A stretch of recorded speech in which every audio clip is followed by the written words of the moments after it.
Yo, welcome to my Pokemon Journeys, episode 76, Full Power, the Alola Deserted Island Race Review.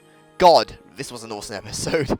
I was so impressed watching it live and was so excited for the subs, and let's just say this episode did not disappoint at all. So it starts with the boys in the lab where Go is preparing for a catching race and Ash can help. The race is set in Alola. It's neat. They get to Alola just south of Melee on a deserted island and enter, when two boys run by and notice Ash, calling him Alola's first champion, and they're just so excited to see him shaking his hand, doing poses, taking pictures. It's so sweet to see. But I really loved Ash's, reaction when they called him that, since they're making a big deal out of it.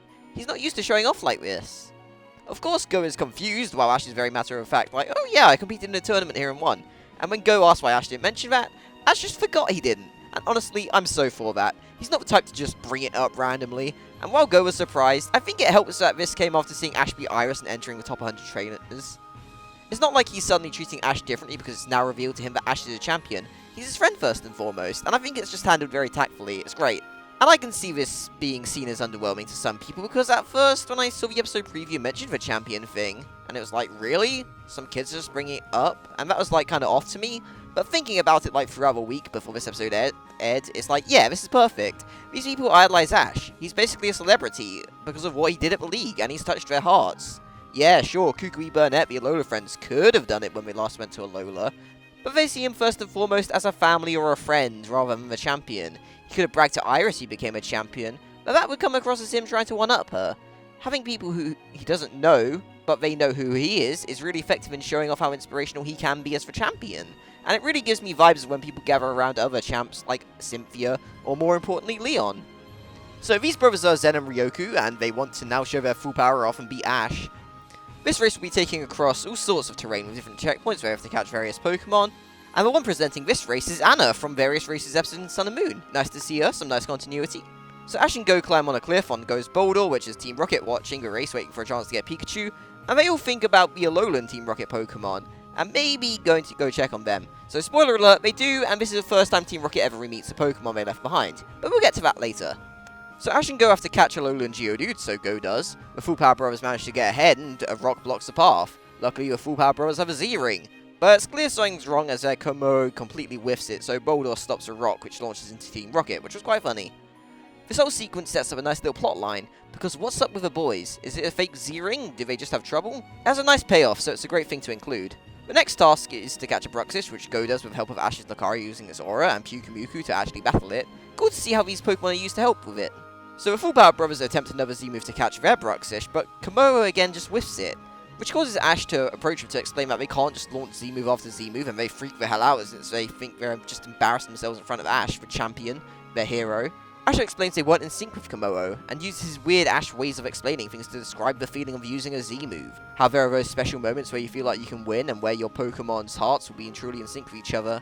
It's weird and crazy, but it's Ash's way of saying things, and it makes sense to them, even though Go kind of doubted they would understand it.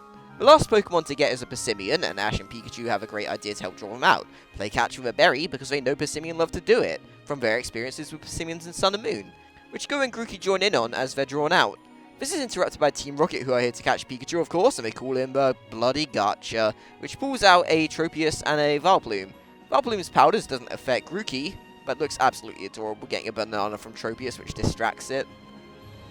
The Full Power Brothers arrive and see this as Team Rocket takes off. And in a moment where the boys really want to win and prove themselves to a champion, they take the lead and pull off kommo-o's unique Z-move, Clangorous Soul Blaze, and save a Pokemon. I seriously love this payoff. Ash has already inspired these two trainers, but is able to mentor them, so they are able to help him in return in that moment of need. And it's so wonderful to see just how happy they are to get praise from Ash after. So the race continues with them getting the Persimmons and race to the end, which Ash just edges out and giving the win to Ash and Go. And okay, this technically isn't a thing that happens next in sequence, but I want to save the next thing for last. Ash and Go are on the beach and the Full Power Brothers approach and just thank Ash for helping them and hope to battle him at some point in the future. Then they head off. And I really hope that they do show up again. I think they're awesome characters of the day. But then Ash's phone goes off and that announces a hyperclass battle between Ash and Sinnoh Gym Leader Volkner, which is scheduled for a week from now, which is a pretty great setup. Okay, so Team Rocket also land on Melee Island at Beware's Den. As I mentioned, this is the first time Team Rocket have ever reunited with any of their old Pokemon, so the second I saw the tree, the second I saw that little hot spring, I was so emotional. Marini just jumps out the water and latches onto James, Mimikyu swims over to Jessie and is held by her, Beware gives him a big hug, and that's all we get out of it. So surprisingly, I'm not actually too upset because it's still cute, but it feels very lacking. This was not a long reunion at all. And the only reason I'm not too sad is because stuff like Ash reuniting with his Pokemon was also very short-lived in Alola and at Oaks. They set it up when Team Rocket first show up and it only gets like 30 seconds. I wish there was more, but at least they got hugs.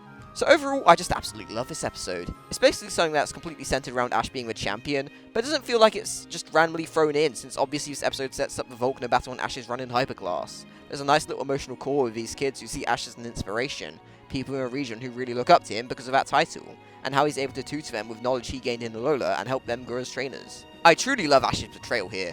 He isn't cocky because of his title, he passes on stuff he knows, the way he would just do it anyway.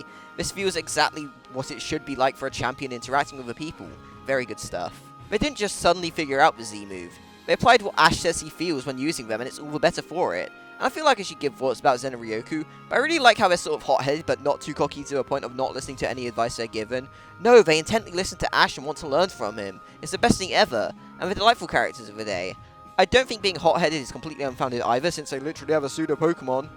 My favourite one, Kommo-o. And the race definitely feels secondary, but it's fun. You get to see Pokemon being used in various ways to help them get Pokemon, like Lucario's Aura or Pyukumuku's weird battle style, or Pikachu and Grookey playing catch. It livens up what could have just been a capturing spree, and again an example of Ash applying experiences he had in Lola when it came to those Persimmon. When I saw that, that was the connection I immediately made in my head. I do think there should have been more with Team Rocket and their Alola team, but honestly the rest of the episode is so damn good, and Ash's Alola team didn't really fare any better than themselves, so I can't really be too upset. But I am glad to see that before they were reunited, they were just going to revisit anyway.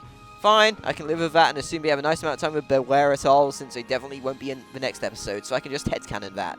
But those have been my thoughts about episode 76. What are yours? Thank you for watching, and if you like this video, it'd do me a huge favour if you could leave a like and subscribe. Thanks, and bye-bye.